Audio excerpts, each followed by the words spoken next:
आज भारत कारगिल विजय के 26 वर्ष पूरे होने का जश्न मना रहा है। इस साल पूरा देश 26वां कारगिल विजय दिवस मनाने के लिए एकजुट है। यह दिन भारत के इतिहास में गौरव की किरण की तरह चमकता है।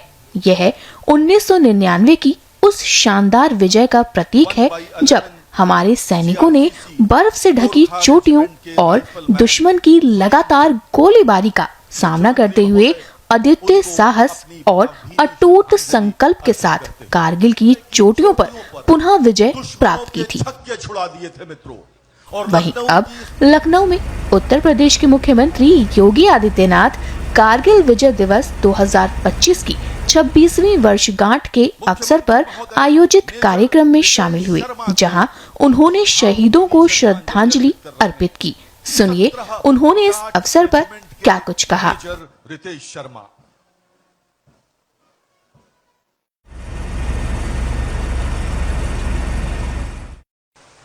भारत माता के उन महान सपूतों ने, वीर सैनिकों ने जब भी भारत के आन मान और शान के खिलाफ किसी दुश्मन ने दुस्साहस किया, उस दुश्मन का मुंहतोड़ जवाब देने के लिए भारत के वीर सैनिकों ने अपनी जान पर खेल करके, अपना बलिदान देकर के भी भारत की एकता और अखंडता को अक्षुण्ण बनाए रखने के लिए अपना योगदान किया। हम सब जानते हैं कारगिल का जो युद्ध था, यह पाकिस्तान के द्वारा थोपा गया एक युद्ध था। मई 1999 में कारगिल के पास उन पहाड़ियों पर घुसपैठ की सूचना स्थानीय जो चरवाहे थे उन्होंने भारतीय सेना को उपलब्ध करवाया।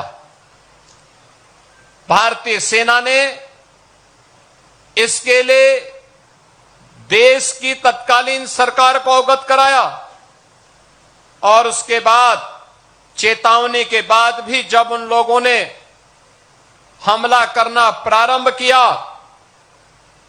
तो उनकी गलतफहमी को दूर करने के लिए ऑपरेशन विजय के नाम पर सरदेव प्रधानमंत्री से अटल बिहारी वाजपेयी जी ने 1999 में जिस अभियान को आगे बढ़ाया था, उसकी आज ही घोषणा हुई थी। 26 जुलाई 1999 को सरदेव वाजपेयी जी ने कारगिल विजय की घोषणा करके पाकिस्तान पर एक बड़ी विजय प्राप्त करके दुनिया को चौंकाया था, क्योंकि कारगिल सामरिक दृष्टि से एक अत्यंत चुनौतीपूर्ण क्षेत्र था, जहां पर दिन में भी टेम्परेचर -50 से भी नीचे रहता है।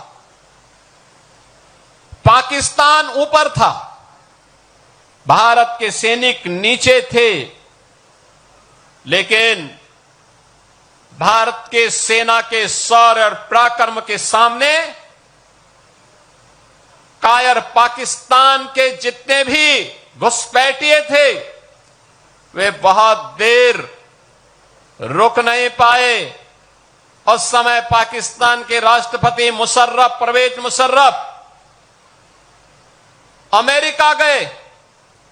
यूएस ने दबाव बनाने का प्रयास किया, लेकिन वाजपेयी जी ने दो टूक कहा, जब तक एक भी घुसपैठे भारत के अंदर रहेंगे, बातचीत अमेरिका हो या दुनिया की किसी ताकत के सामने भारत झुकेगा नहीं।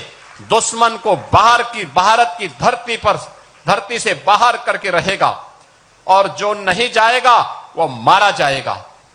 बहनों और भाइयों, अगले कुछ घंटों का समय उन्होंने घुसपैठियों को भागने के लिए दिया कि अब निकल भाग जाओ, नहीं तो मारे जाओगे और वह मौत मरेगी जिसकी कभी कल्पना नहीं की होगी।